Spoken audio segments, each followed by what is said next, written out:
While today makes a case for socialism in what's considered a major policy speech. He's got some proposals expected to include Medicare for all, free public college, $15 per hour minimum wage. Oregon Republican Greg Walden, the House Energy and Commerce Committee ranking member. Sir, how you doing? And good morning, and welcome back to our program here. What do you think? Good to be with you. Good morning. How's this going to go over, and what's the price tag? You know, when government takes things over, it seldom gets less expensive or more efficient. And there's going to be an enormous bill for taxpayers. There's no such thing as a free lunch, as we know. And what concerns me most is about people's access to health care, because we know in countries where there is a complete government takeover, they end up in a budget crunch, and you wait in the hospital line. You wait to get diagnosed for cancer. You wait to get treatment. There are reports, you've covered it, the New York Times has covered it. Everybody covers it. Why would we want to go down that system and abolish the health insurance that 158 million people, including union workers who negotiated for good plans, have? Why would we abolish all that and then have the government run it like the DMV? Apparently, sir, on the Democratic side, he's not the only one who supports that, as you know.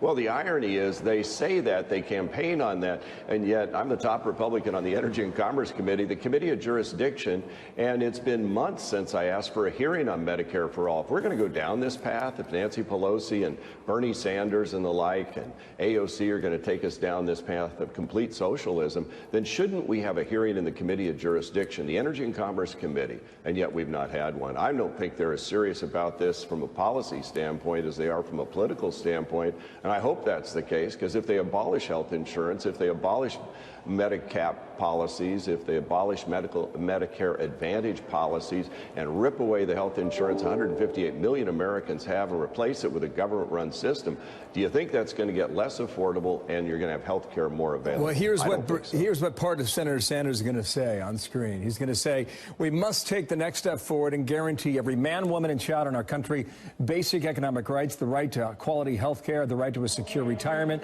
and the right to live in a clean environment. So this is going to be a campaign issue. It's quite clear on that. But you don't think they're serious? Well, we'll see. I think they're serious when they're out campaigning, but if they were serious here in Congress, they'd actually have a hearing in the Committee of Jurisdiction, and that's the Energy and Commerce Committee. But moreover, why aren't they doing more about the actual costs of health care? That's what's driving me and my colleagues on the Republican side and Americans crazy. You know, after Obamacare got in place, nobody's premiums went down, but your co-pays and what you pay out of pocket went up. This President Trump, has led the effort to try and bring drug and prescription prices down. We've never had a chief executive lean in more, and his team have done amazing work to try and force down the cost of prescription drugs. And they're on our side trying to drive down the cost of care, the actual bill you end up paying. That's what we should be focused on, and rein in these out-of-control costs that nobody can explain why things cost the way they do. And so we need to do more in that effort, not turn it over to government-run system. Okay, I'm afraid will only be more expensive. Let me squeeze in two more points here. I understand the points you're making there. You want to bring this up for a vote. I don't know if that's going to happen with Speaker Pelosi. Do you?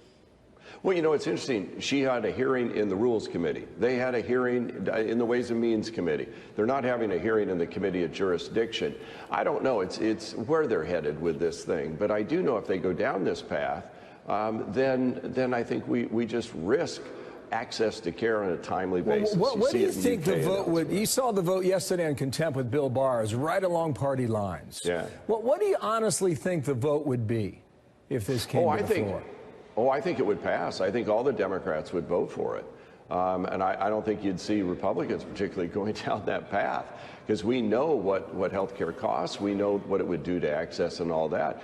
If you know, they control the levers of power in the House, they could bring it up to a vote any day they wanted. They could have a hearing any day they wanted. So why won't they? And yet they haven't done it. Well, that's a good question. I don't think they can figure out how to pay $32 trillion, which is what both liberal and conservative think tanks say it will cost American taxpayers. And I think when you expose it for what it is, then they lose their political talking point. Right. Last point here. You're having a hearing today on surprise medical billing. What do you hope to get done with that, sir? Look, when patients follow the rules by their insurance companies, they go in to get health care, they shouldn't get stuck with an unexpected bill because, let's say, somebody got sick that was in the approved list and you got substituted somebody else. President has weighed in dramatically on this. I'm glad we're actually working on this issue. You shouldn't get stuck with an unexpected bill of tens of thousands of dollars if you played by the rules as the patient. So we're into putting customer first, consumers first, and so I think we'll make progress, and I'm glad President Trump is weighing in on this as he has, and is very strongly supportive of Hard what to we're disagree. doing. Hard to disagree with that, right? As long as you're playing by the rules. That's Sir, right. Thank you for your time. Greg Walden, the Republican from Oregon. We'll see how far you get. Thank you.